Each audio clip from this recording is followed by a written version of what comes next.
Daniel stands before King Nebuchadnezzar to tell him his dream and to interpret it. Here is the dream. Before the king was a large statue. This statue had the following: a head of pure gold, the chest and arms of silver. It had a belly and thighs of bronze, and then the legs were iron.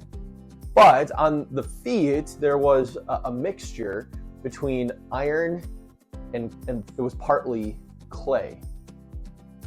After seeing that statue, Nebuchadnezzar saw a rock that was cut out. This rock crushed the statue to pieces, and this crushed statue was blown away like chaff, like dust. But the rock became a huge mountain that filled the whole earth. Daniel then goes on to interpret the dream. Nebuchadnezzar is the head of gold. Of the nations that Daniel will make reference to, Nebuchadnezzar has the most absolute power of all of them. After Nebuchadnezzar's kingdom, an inferior kingdom will arise, represented by the silver chest and arms in the dream.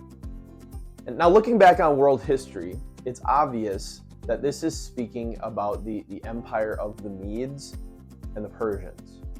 The Persians were inferior in the sense that their power within the empire was not nearly as centralized as it was in Nebuchadnezzar's empire. After the Persians fall, a third kingdom of bronze will rule over the whole earth, as it says. This predicted the Greek Empire with Alexander the Great at the helm, who would, to quote the passage, rule over the whole world. If you know anything about Alexander, you know that his empire spanned the furthest of any empire up to that point.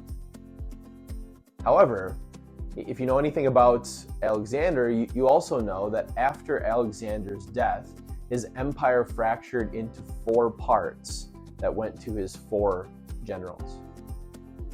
Finally, the 4th kingdom will come around. This kingdom will be as strong as iron. This will be the strongest of the 4 and would smash everything. But it will have a weakness as well, represented by the clay mixture at the foot of the statue. This, of course, would be the Roman Empire, the 4th of the empires. Daniel says, in that time of those kings, the time of the Romans, the God of heaven will set up a kingdom that will never be destroyed, nor will it be left to another people. It will crush all those kingdoms and bring them to an end, but it will itself endure forever. All right, what or who is this rock that will crush this statue and that will endure forever? Well, it would be the promised Messiah, the Son of God, who would arise during the Roman Empire. Number 1 here, he was be born during the time of the Roman Empire. Number 2, he would bring a kingdom that would be a greater kingdom than any kingdom, and that it would last forever. But it would not be a kingdom of this world. It would be a heavenly kingdom. It would be a kingdom that he would bring people into through water and the word. It would be a kingdom not maintained by armies or global politics, but it would be a kingdom held together by the work of the Holy Spirit through the word and through the sacraments, what we know as the means of grace. So, what are we to make of this interpretation of this dream? Well, keep in mind, this interpretation of the dream was about 50 years before the Persians would take control.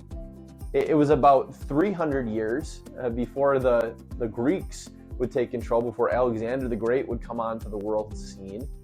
And it would be about 500 years before the Romans would take control. Now, add to that the rock that crushes the statue to pieces. It was about 600 years before Jesus would be born. Everything that is shown to Nebuchadnezzar in this dream that was interpreted by God, but through his instrument Daniel, it happened exactly as was spoken. And so what we learn from that is when God says something, it happens always, 100% of the time. So what does that mean for us? It means that God keeps his promises always. When he says that he has forgiven you, it's true. When he says that he's with you, it's true. When he says that he's preparing a place for you in heaven, it's true.